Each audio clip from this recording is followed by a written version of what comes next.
ओम अज्ञानतिमिरान्धस्य ज्ञानाञ्जनशलाकया सत्सुरोन्मिलितं येन तस्मै श्रीगुरुवे नमः। नमो ओं विष्णुपादाय कृष्णप्रेष्ठाय भूतले श्रीमदे भक्तिवेदान्तस्वामीति नामिने नमस्ते सारस्वती देवे गौरवाणी प्रचारिणे निर्विशेषशून्यवादी भाषातदेशतारिणे। जय श्री कृष्ण चैतन्य प्रभु नित्यानंद श्री अद्वैत गदाधर श्रीवासदि गौर भक्त वृंदा। हरे कृष्णा कृष्णा कृष्णा हरे हरे, हरे राम राम राम हरे हरे। हरे कृष्णा। எல்லா பக்தர்களுக்கும் இனிமையான காலை வணக்கம். இன்றைய பாகவத சத்சங்க வகுப்புல கலந்துட்டு இருக்கிற எல்லா பக்தர்களுக்கும் என்னுடைய பணிவான நமஸ்காரம். இன்னைக்கு ஸ்ரீமத் பாகவதத்துல 3வது ஸ்கந்தம் 13வது அத்தியாயம் பகவான் ஸ்ரீ வராகரின் தோற்றம் என்ற தலைப்பு. இன்னைக்கு நம்ம ஒரு 4 ஸ்லோகம் படிச்சோம். அதுல இருந்து என்ன தெரிஞ்சுக்க போறோம்? येषां न दुष्टो भगवान् यज्ञलिङ्गो जनार्दनः तेषां श्रमो हि अभर्ताय यत् आत्मा नात्रिदः स्वयं. முழுமுதற் கடவுளான ஜனார்தனனே, பகவான் ஸ்ரீ கிருஷ்ணரே, அனைத்து வேள்விகளின் அனைத்து பலன்களையும் ஏற்றுக்கொள்ளும் வடிவமாக திகழ்கிறார். அவர் திருப்தி உறவில்லை என்றால் முன்னேறுவதற்கான அனைத்து முயற்சியும் வீணே ஆகும். அவரே இறுதி ஆற்றல் ஆத்மாவாக இருப்பவர். அவரை திருப்திப்படுத்தாதவர் அவரது சொந்த நலன்களையே புறக்கணிக்கின்றார். இங்க மனு பிரம்மாட்ட பிரார்த்தனை பண்றார். பகவானுக்கு இன்னொரு பேர் யஜ்ஞா, யஜ்ஞ பிரத்யஜ்ஞ பித்யஜி யஜ்ஞ பிரத்யஜ்ஞ சாதனக. யஜ்ஞம்னு சொன்னாலே விஷ்ணு தான். யஜ்ஞோவை விஷ்ணு. யாகத்துல என்னெல்லாம் அர்ப்பணிக்கிறாங்களோ அது விஷ்ணுவுக்கு அர்ப்பணிக்கிறதா. அந்த யாக குண்டத்தோடைய நடுபாகம் அது பகவானுடைய திருவாய். அந்த யாகத்துல என்னெல்லாம் அர்ப்பணிக்கிறாங்களோ அது பகவானுக்கு அர்ப்பணிக்கிறது. இங்க ஸ்வயம்பு மனு பகவான ஜனார்தனன் சொல்றார்.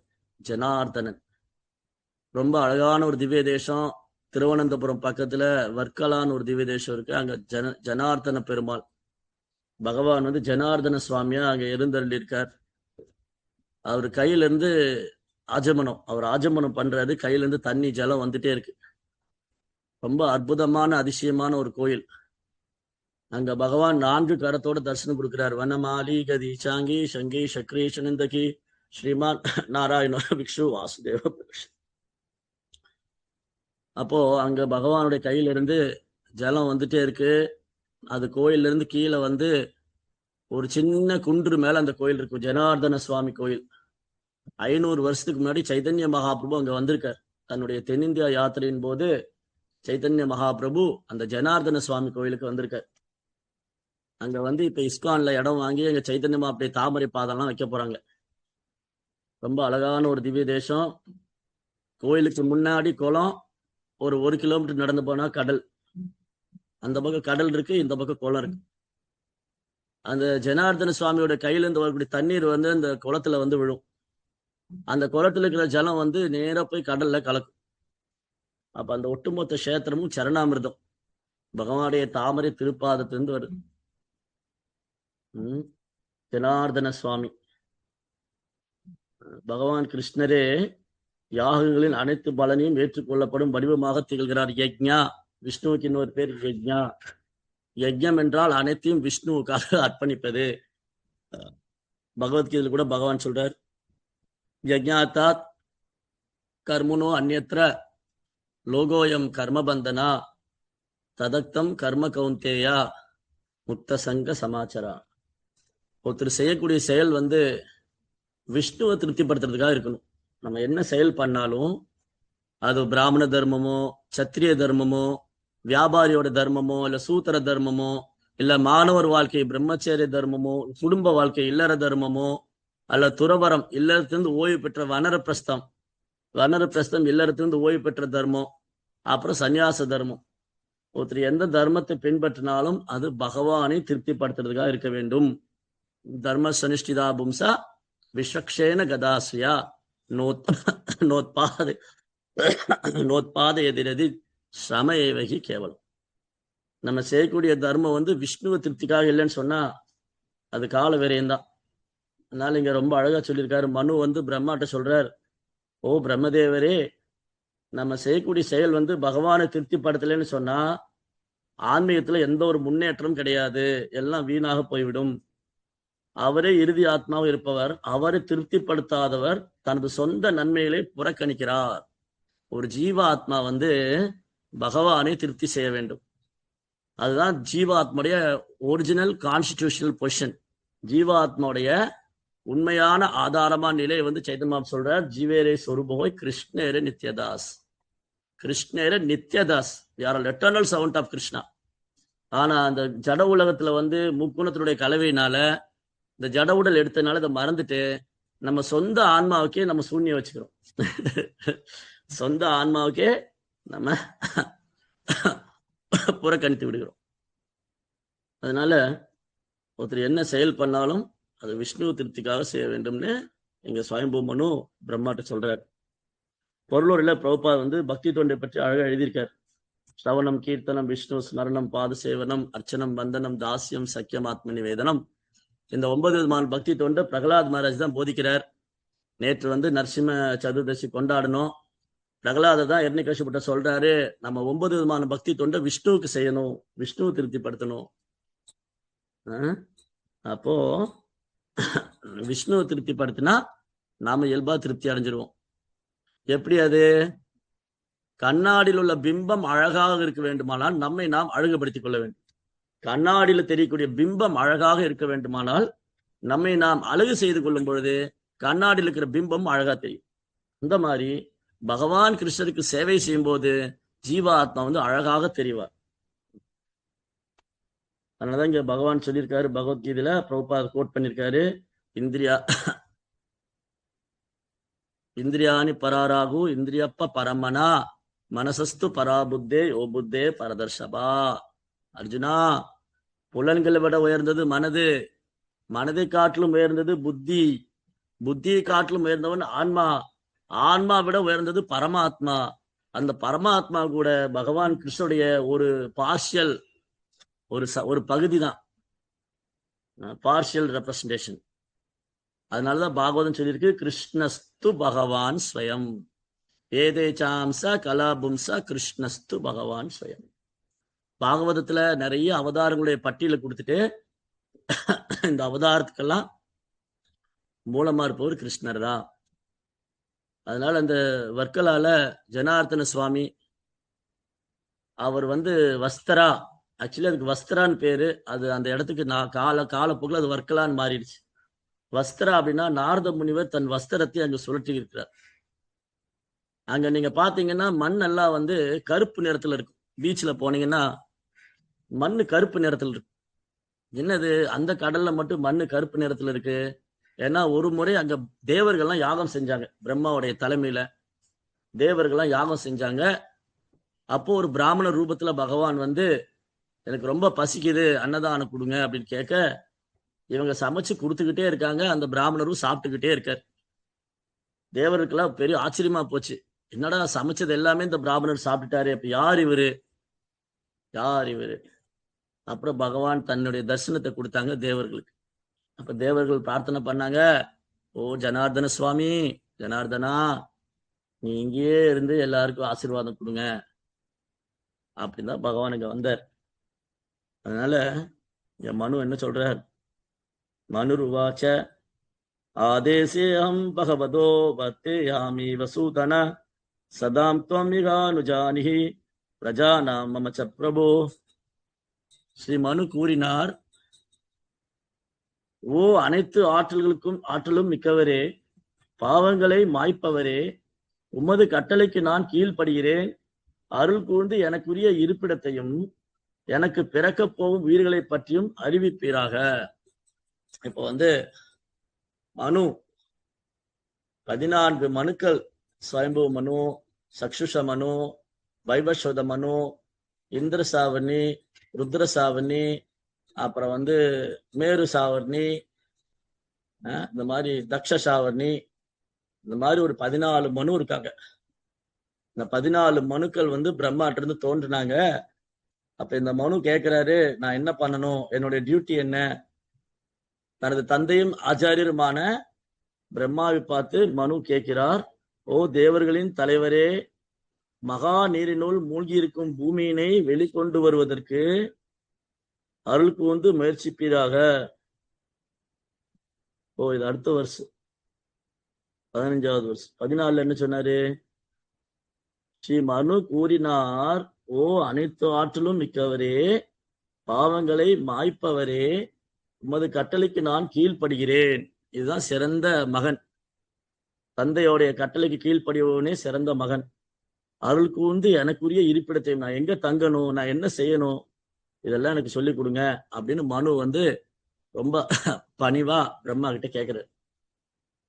அதுக்கப்புறம் மனு திரும்ப சொல்றார், யத்வோக சர்வபூதானாம் மகி மக்னா மகாம்பசி அஸ்ய உத்தரணே யத்னோ தேவதேவ்யா விதியதாம்.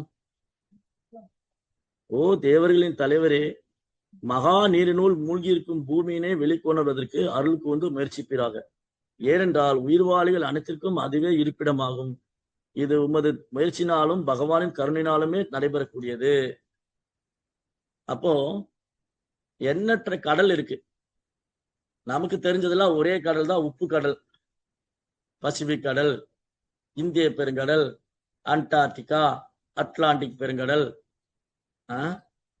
இந்த மாதிரி கடல் தான் நம்ம கேள்விப்பட்டிருக்கோம், பார்த்திருக்கோம். உப்பு தண்ணி, சால்ட்டி வாட்டர். ஆனா இந்த பூமியில 4ல் 3 பாகம் நீரால சூழ்ந்திருக்கின்றது.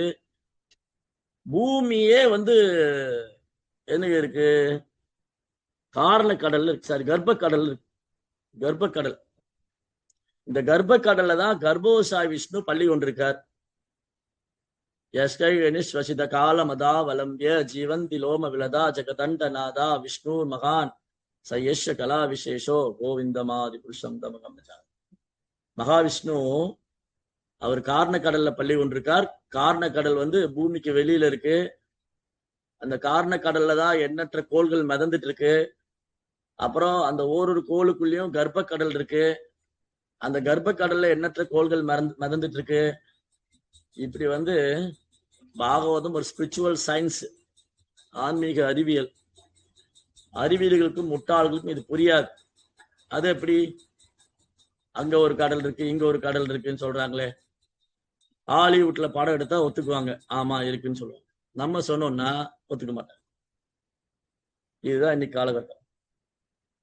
அதனால இந்த மகா நீர்ங்கிறது கர்ப்ப கடல். அந்த கர்ப்ப கடல்ல தான் ஆதிசேஷன் மேல கார்போசாய் விஷ்ணு பள்ளி கொண்டிருக்கார். அவருடைய நாபிலிருந்து தாமரை தண்டு, அதுக்குள்ள 14 உலகம், மேல பிரம்மா உட்கார்ந்திருக்கார், பிரம்மலோகம்.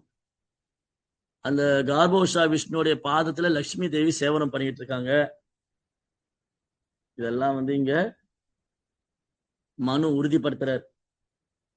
அதுக்கப்புறம் மைத்ரேய உவாச்ச பரமேஷ்டித்வ அபாம் மத்தியே ததா சன்னாம் அவேஷகாம்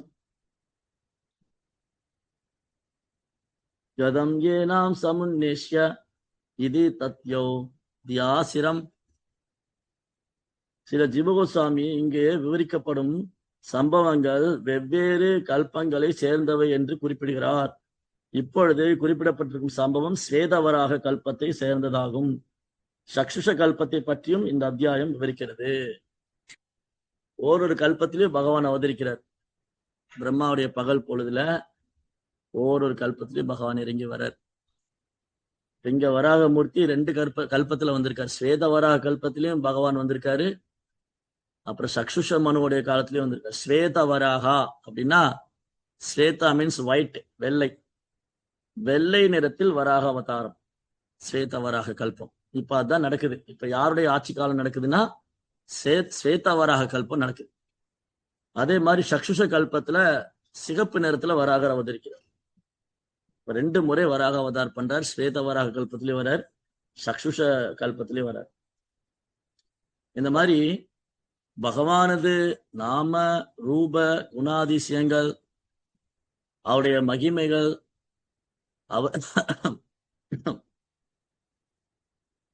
அவரது செயல்கள், இதெல்லாம் பக்தி இருந்தாதான் புரிச்சுக்க முடியும்னு கிருஷ்ணர் சொல்றார். பக்தியாமாம் அபிஜானாதி யாவான் யசாஸ்மி தத்வதக. பக்தி தொண்டால் மட்டும்தான் பகவானை உள்ளவாறு அறிந்து கொள்ள முடியும். எனக்கு பின்னாடி லலிதா வந்து ரொம்ப சின்சியரா கிளாஸ் கேட்டுட்டு இருக்கா. லலிதா, ஹரே கிருஷ்ணா. குட். அப்ப என்னாச்சு, அந்த ஆன்மா வந்து புண்ணியம் செய்த ஆன்மா. கோயில்ல வந்து கோயிலுக்கு பக்கத்திலேயே அந்த லலிதா இருக்கா. அவளுக்கு சாண்டிங் பண்ற பாக்கியம் கிடைச்சிருக்கு. கேட்கறது, பக்தர்கள் நாம சங்கீர்த்தனம் பண்றாங்க, பகவானுடைய கதைகளை பத்தி பேசுறாங்க. இதெல்லாம் 24 hours இந்த லலிதா கேட்டுக்கிட்டே இருக்கா. லலிதா, ஹரே கிருஷ்ணா. இப்ப பிஸியோ. சரி, அப்ப என்ன நடந்தது? காது வருது பாருங்க. ஏய் லலிதா,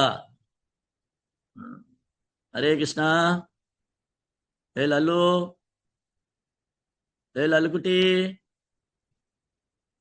லலிதா. ஆமா, அவ வந்து ஸ்பெஷல். எஸ். அப்ப என்ன நடந்தது? பகவானை வந்து பக்தி தொண்டால் மட்டும்தான் உணர முடியும். பக்தியாமாம் அபிஜானாதி யாவானியசாஸ்மி தத்வதக, ஆஸ் இட் இஸ். இன்னைக்கு வந்து உழைப்பாளிகள் தினம். உழைப்பாளிகள் தினம். உழைப்புக்கு, ஒர்க் பண்றதற்கு இல்லையா, உழைப்புக்கு பகவான் எதிரி கிடையாது. கழுத மாதிரி உழைக்கிறதுக்கு தான் எதிரியா இருக்காரு. உழைக்கலாம், தாராளமா கிருஷ்ணருக்காக உழைக்கலாம். தஸ்மா சர்வேஷு காலேஷு மாமனுஸ்மர யுத்தச்ச மையர்ப்பித மனோபுத்தி மாமே வைசசி அசம்சேகன் கிருஷ்ணர் சொல்ற. அர்ஜுனா, நீ எப்பொழுதும் எல்லா காலத்திலும் எல்லா சூழ்நிலையும் என்னையே நினைத்துக் கொண்டிருக்க வேண்டும். தஸ்மா சர்வேஷு காலே மாம் அனுஸ்மர, என்னையே நினைத்துக் கொண்டு உன் கடமையான போர் புரிதலை செய்ய வேண்டும். யுத்தச்ச மயர்ப்பித மனோபுத்தீர் மாமே வைசசி அசம்சேக. சந்தேகமே வேண்டாம் அர்ஜுனா, உன் மனம் புத்தி எல்லாம் எனக்கு அர்ப்பணித்து விட்டாயானால் நீ கட்டாயம் என்னை வந்து அடைவாய், வித்தவுட் டவுட்.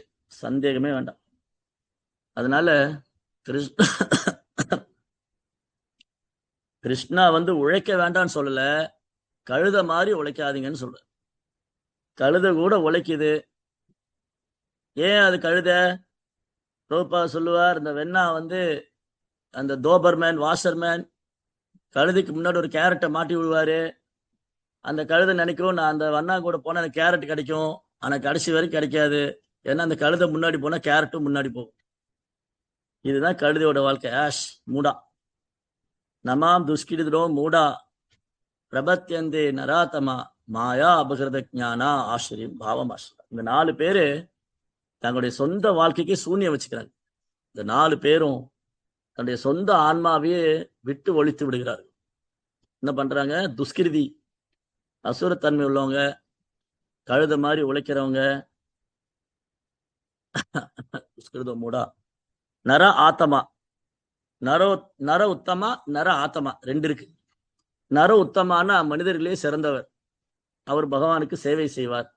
நர ஆத்தமானா மனிதர்களே கடைநிலையானவர், அவர் ஒரு நாளும் விஷ்ணு முன்னாடி வீழ்ந்து வணங்க மாட்டார். இந்த நராத்தமா கோயிலுக்கு வர மாட்டாங்க. அவங்க நைட் கிளப்பு, சினிமா, டிராமா, கூத்து இதுதான் பண்ணுவாங்க. மாயா அபகிருத ஞானா, நிறைய படிச்சிருப்பாங்க, எல்லாம் தெரியும்பாங்க. ஆனா கிருஷ்ணரை சரணடைய மாட்டாங்க. அவங்க அறிவை வந்து மாயை அபகரித்து சென்று விட்டது.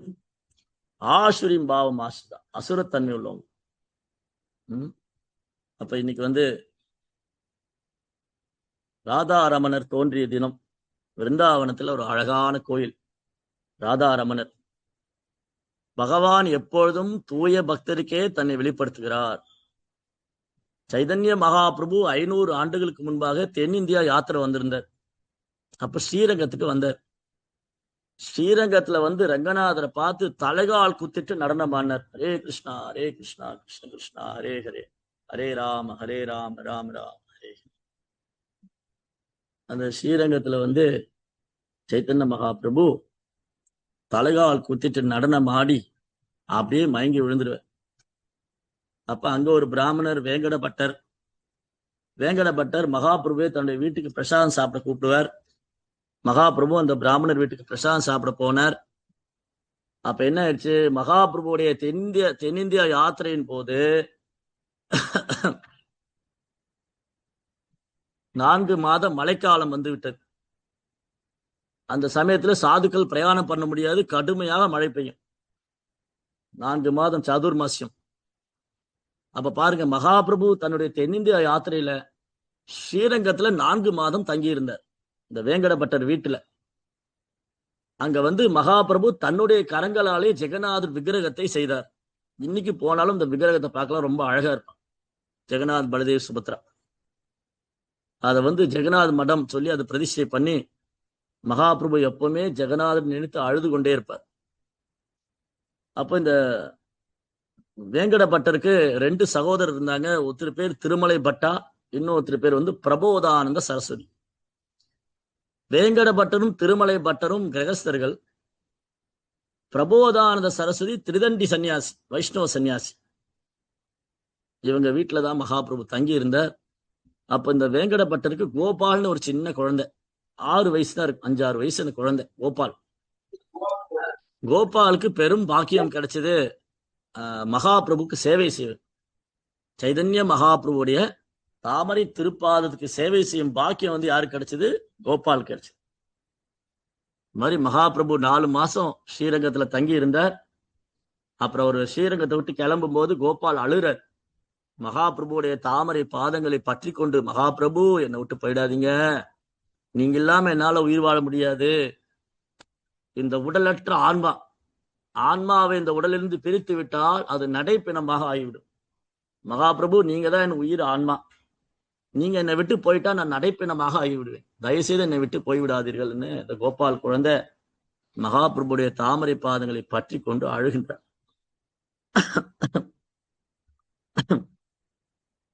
அப்ப மகாபிரபு சொன்னாரு, கோபால், உங்க அப்பா அம்மா 2 பேரும் நல்ல வைஷ்ணவர்கள், ஆக சிறந்த வைஷ்ணவர்கள். அவங்களுக்கு வயசாயிட்டே இருக்கு, அவங்களுடைய இறுதி காலம் வரைக்கும் நீ அவங்களுக்கு சேவை செய்ய வேண்டும். திருமணம் செய்து கொள்ளாதே பிரம்மச்சரியாக இருந்து விடு, திருமணம் செய்யாம பிரம்மச்சாரியாக இருந்து விடு. உன்னுடைய தாய் தந்தையரின் காலத்துக்கு அப்புறம் நீ பிருந்தாவனம் வந்து விடு, ரூப சனாதன் கூட நீ சேர்ந்து விடலாம், சகோதரர் போல நீங்க அங்க பக்தி செய்யலாம் அப்படின்னு மகாபிரபு கோபால் கட்டளையிட்டார். அப்ப நம்ம சம்பிரதாயத்துல கோபால் பட்ட கோஸ்வாமியை தந்த கஷேத்திரம் ஸ்ரீரங்கம். ஆகச் சிறந்த ஒரு தூய பக்தர், 6 கோஸ்வாமியில் ஒருவர் கோபால் பட்டா. அப்போ ஒரு நாள் அவங்க தாய் தந்தையர் உடலை விடும்போது கோபாலை கூப்பிட்டு, கோபால், நாங்க இப்ப வைகுண்டம் போறோம், உனக்கு ஞாபகம் இருக்கா, அன்றைக்கு வந்து நீ குழந்தையாக இருக்கும்பொழுது சைதன்ய மகாபிரபு சொன்னாரு, நீ வந்து எங்களது காலத்துக்கு பிறகு நீ பிருந்தாவனம் செல்ல வேண்டும், இதுதான் சரியான நேரம், எங்களுடைய அந்திம கிரியை செய்துவிட்டு நீ பிருந்தாவனம் சென்று விடு என்று பெற்றோர்கள் சொன்னாங்க. அவங்க உடலை விட்டதுக்கு அப்புறம் அவங்களுக்கு இந்த அந்திம கிரியெல்லாம் செஞ்சுட்டு கோபால பட்டர் பிருந்தாவனத்துக்கு வந்து ஒரு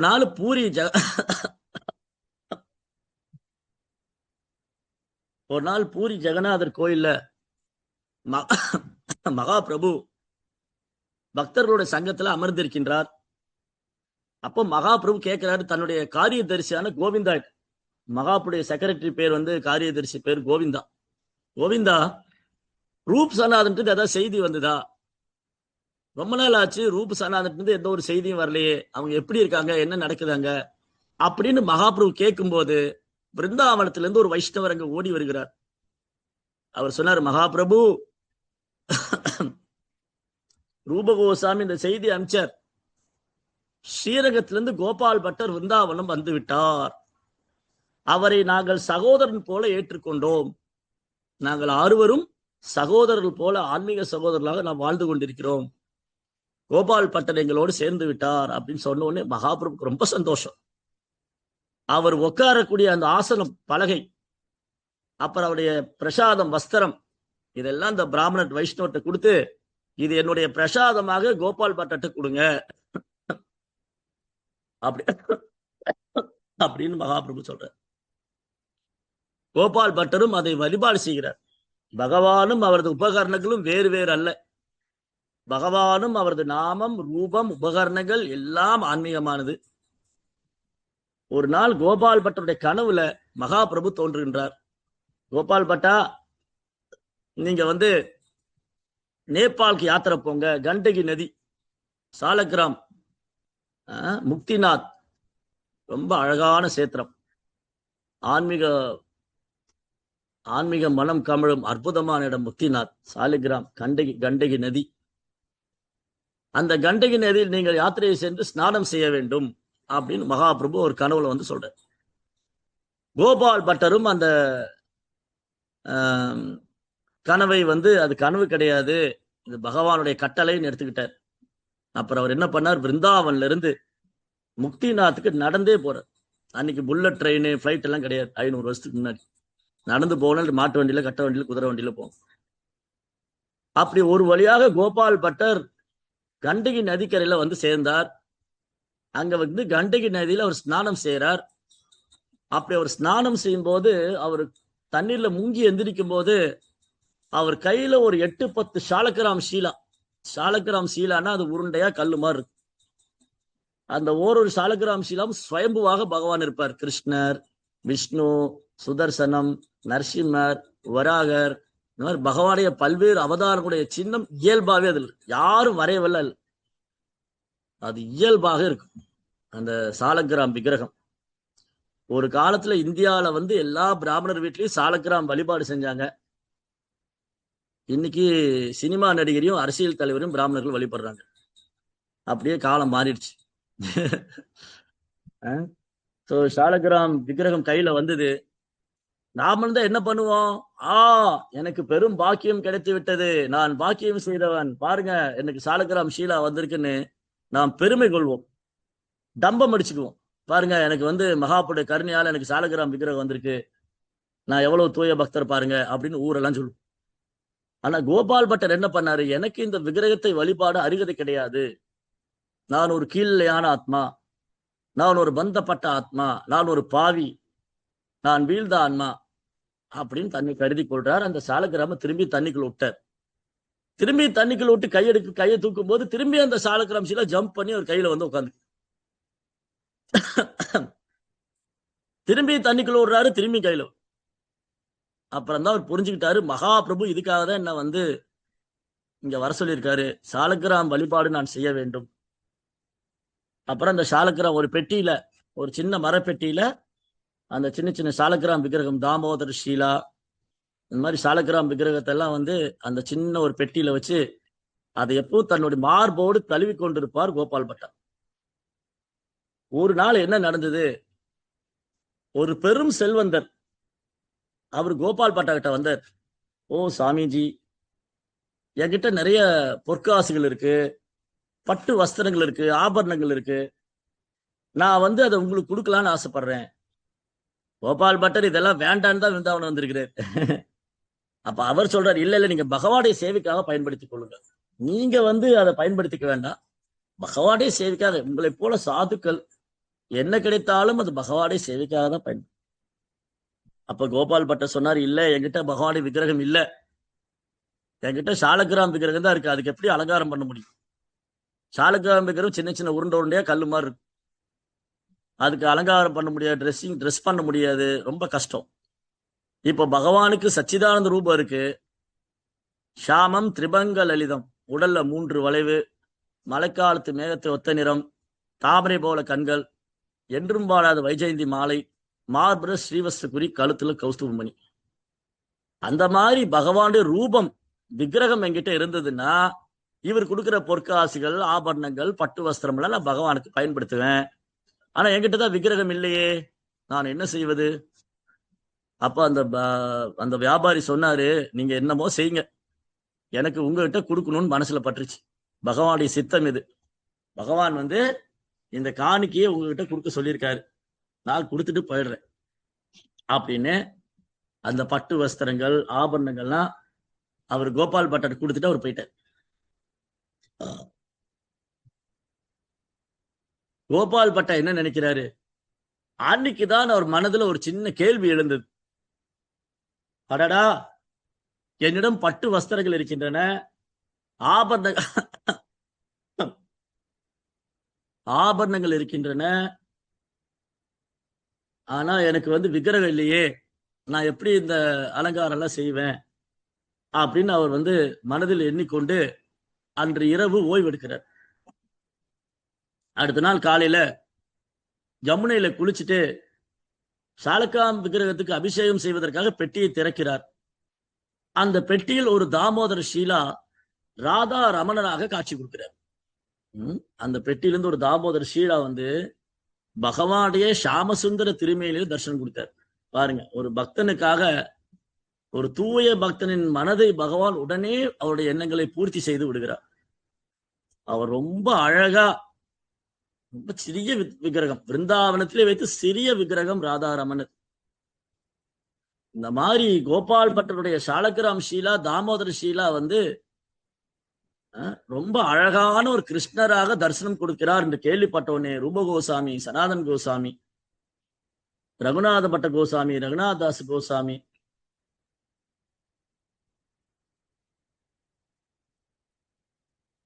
இன்னும் யாரு, ஜீவ கோஸ்வாமி, இவங்கெல்லாம் அந்த விக்கிரகத்தை தரிசனம் பண்ண வராங்க.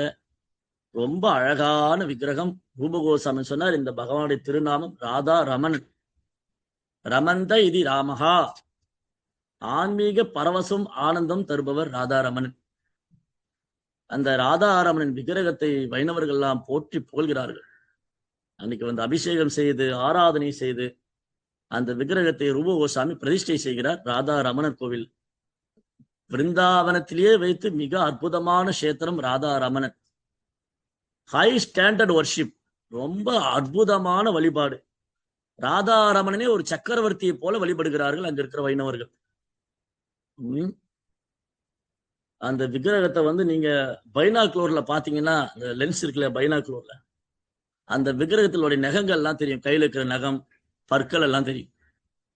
அப்ப என்ன அர்த்தம், பிரதிமா மூர்த்தி நகி துமி சாட்சாத் பிரஜேந்தன். கிருஷ்ணா, நீங்க ஒரு கல்லோ மண்ணோ மரமோ சிலையோ அல்ல, சாட்சாத் பிரஜேந்தன், சாட்சாத் கிருஷ்ணன். இன்னைக்கு வந்து பிரபுபார் என்ன சொல்லுவார், பிருந்தாவனத்திலே வைத்து மிக அற்புதமான வழிபாடு நாம் எந்த கோயில சொல்லணும்னா ராதா ரமணர் தான். அந்த மாதிரி நம் ராதா கிருஷ்ணரை வழிபட வேண்டும் சொல்லுவார். அதனால இன்னைக்குதான் ராதா ரமணர் தோன்றினார். ஒரு தூய பக்தருக்காக பகவான் சாலகிராம் மூர்த்தியிலிருந்து அழகான சாமசுந்தரனாக காட்சி கொடுத்தார். அதனால பக்தர்களுக்கே பகவான் தன்னை வெளிப்படுத்துவார், பக்தர் அல்லாதவங்களுக்கு பகவான் தன்னை வெளிப்படுத்த மாட்டார். சரி, அடுத்தது இன்னைக்கு என்னது, அப்புறம் இன்னைக்கு வந்து புத்த பூர்ணிமா, சித்ரா பௌர்ணமி. பகவான் புத்தராக அவதாரம் செய்தார். நிந்த சியஜ்ய விதேரஹா ஸ்ருதிஜாதம் சதய ஹிருதய தர்ச்சித பசுகாதம் கேசவ தீர்த்தா புத்த சரீரா ஜெய ஜெகதீஷ் ஹரே. ஓ பகவானே, புத்தரின் அவதாரத்தை ஏற்றுக்கொண்டவரே, யாகத்துல வந்து பலநோக்கு கர்மங்களை செய்யறதுக்காக அப்பாவி மிருகங்களை யாகத்துல பலியிட்டாங்க. அந்த அப்பாவி ஜீவன்களை காப்பதற்காக நீங்க புத்தராக அவதரித்தீர்கள். நிந்தசி யஜ்ஞ விதேரஹா ஸ்ருதி ஜாதம். வேதத்தை பயன்படுத்தி கொண்டு மிருகவதை செய்கிறார்கள், யாகத்துல நிறைய மிருகங்களை பலியிடுறாங்க. அப்ப பகவான் புத்தராக அவதாரம் செய்து வேதங்களை புறக்கணித்தார். வேதம் கிடையாது, ஆத்மா கிடையாது, பரமாத்மா என்று ஒருவர் கிடையாது, படைப்பாளின் ஒருத்தர் கிடையாது, வேதங்கள் மனிதனால் எழுதப்பட்டது, இந்த மாதிரிலாம் புத்தருடைய தத்துவம் வந்து நாஸ்திகம். புத்தருடைய கொள்கை வந்து வேதனா மானினா பௌத்த ஹொயில நாஸ்திக், நாத்திக கொள்கையை பிரச்சாரம் செய்தார் புத்தர். எதுக்காக அப்படி செய்தார், ஏன்னா எல்லோரும் வேதங்களை பயன்படுத்தி கொண்டு அந்த வேதங்களின் நோக்கமான கிருஷ்ணரை விட்டுட்டாங்க, வெறும் புண்ணிய கர்மாக்க வேண்டி மிருகங்களை பலியிட்டார். அதனால பகவான் புத்தராக அவதாரம் செய்து வேதங்களை நிராகரித்தார். அதுக்கப்புறம் எல்லாரும் புத்தரை ஃபாலோ பண்ண ஆரம்பிச்சாங்க. வெறும் மன்னர்கள், பல்வேறு சிற்றரசர்கள் பேரரசர்கள்லாம் புத்தருடைய தத்துவத்தால கவரப்பட்டு புத்தம் சரணம் கச்சாமி, புத்தர் தான் ஒரே அடைக்கலம் சொல்லி புத்தருடைய தத்துவத்தை எடுத்துக்கிட்டாங்க. இப்போ வேதத்தின் மையப்பொருளை விட்டதுனால பகவான் புத்தரா அவதாரம் செஞ்சு வேதங்களையும் நிராகரிக்க வேண்டிய சூழ்நிலை இருந்தது. அந்த டைம்ல, அந்த பிளேஸ்ல, அந்த circumstances, time, place and circumstances, இடம் நேரம் சூழ்நிலை கருத்தில் கொண்டு பகவான் புத்தராக அவதாரம் செய்தார். அதுக்கப்புறம் இன்னைக்கு மாதவேந்திரபுரி தோன்றிய தினம். மாதவேந்திரபுரி மாதவேந்திரபுரி கிருஷ்ண பிரேமத்தின் சொரூபம். கிருஷ்ணர் மேல தூய அன்பை வெளிப்படுத்தியவர் மாதவேந்திரபுரி. இந்த கௌடிய சம்பிரதாயத்துல, பிரம்ம மாத்துவ கௌடிய வைஷ்ணவ சம்பிரதாயத்துல மாதவேந்திரபுரியோடைய காலத்திலிருந்து தான் ராதா கிருஷ்ணர் வழிபாடு, ராதையோடைய பாவம், கிருஷ்ண பிரேமம், இதெல்லாம் மாதவேந்திரபுரி தான் இன்ட்ரடியூஸ் பண்ணார். அவர் தான் வந்து கிருஷ்ண பிரேமத்தை வெளிக்காமிச்சார். மாதவேந்திரபுரியோட சீடர் ஈஸ்வரபுரி, ஈஸ்வரபுரியை தன் குருவா எடுத்துட்டார் சைத்தன்ய மகாபுரு. அதனால மாதவேந்திரபுரி இந்த பூமியில தோன்றியது தூய பக்தி தொண்டை ஸ்தாபனம் செய்வதற்காக, கிருஷ்ண பிரேமத்தை ஸ்தாபனம் செய்வதற்காக. ஒரு பெரிய ஸ்டோரி, நம்ம ஏற்கனவே நிறைய தடவை பேசியிருக்கோம் மாதவேந்திரபுரியை பத்தி. அடுத்தது இன்னைக்கு வந்து சீனிவாச ஆச்சாரியர் தோன்றிய தினம். சீனிவாச ஆச்சாரியர் ஏறக்குறைய ஒரு 400 ஆண்டுகளுக்கு முன்பாக, சைத்தன்ய மகாபிரபு காலத்துக்கு அப்புறம், கோசாமியுடைய காலத்துக்கு அப்புறம் 3 பெரும் சாதுக்கள் இந்த சம்பிரதாயத்தில் இருந்தார். சீனிவாச ஆச்சாரியர், நரோத்தம் தாஸ் தாக்கூர், ஷியாமானந்த பண்டிதர். அஸ்ஸாம், ஒரிசா, பெங்கால் இந்த பகுதியெல்லாம் சுற்றுப்பயணம் செஞ்சு சீனிவாச ஆச்சாரியர் எங்க போறாரோ, யாரை சந்திக்கிறாரோ அவங்களுக்கு எல்லாம் கிருஷ்ண பிரேமத்தை கொடுத்தார். சீனிவாச ஆச்சாரியர் கருணையால கொள்ளையர்கள் திருடெல்லாம் கூட கிருஷ்ண பக்தராகி பிரேமம் கிடைச்சது. ஒரு தூய பக்தர் சீனிவாச ஆச்சாரிய கருணையினால கொள்ளையர்கள் திருடர்கள் கூட என்ன கிடைச்சது? கிருஷ்ணன் மேல அன்பு, தூய அன்பு, கிருஷ்ண பிரேமம் கிடைச்சது. அதனால இன்னைக்கு நம்ம பிரார்த்தனை பண்ண வேண்டும். தூய பக்தி தொண்டை நோக்கி நம்முடைய ஒரே குறிக்கோள், ஹரே கிருஷ்ணா பக்தர்களின் ஒரே குறிக்கோள் வந்து கிருஷ்ண பிரேமம். வேற எதுவும் கிடையாது. பதவி, பெயர், புகழ்லாம் கிடையாது. One and only Krishna Prem. Krishna பிரேமத்தை நோக்கி நாம் முன்னேற வேண்டும். அதுதான் ஆன்மாவுக்கு வந்து பூர்ணமான திருப்தியை தரக்கூடியது. அதனால நம்ம எல்லாரும் இன்னைக்கு வந்து மாதவேந்திரபுரி கிட்ட, ஸ்ரீனிவாச ஆச்சாரியர் கிட்ட, கோபால் பட்ட கோசாமிகிட்ட பிரார்த்தனை பண்ணணும். எனக்கு தூய பக்தி கிடைக்கணும், நான் கிருஷ்ண பக்தியில முன்னேற்றம் அடையணும், பகவான் நாமத்தில் ருச்சி வரணும், எந்த ஒரு சூழ்நிலை வந்தாலும் பிறலாத மனதோடு பக்தி தொண்டு செய்யணும், இந்த பிறவிலேயே நம்ம பகவான்கிட்ட திரும்ப போயிடணும் அப்படின்னு நம்ம ஆச்சாரியரின் திருவடிகளை அனுகிரகம் வேண்டி பிரார்த்தி. ஹரே கிருஷ்ண. கிரந்தராஜ் ஸ்ரீமத் பாகவதம் கீ ஜெய். ஸ்ரீல பிரபுபாத் கீ ஜெய்.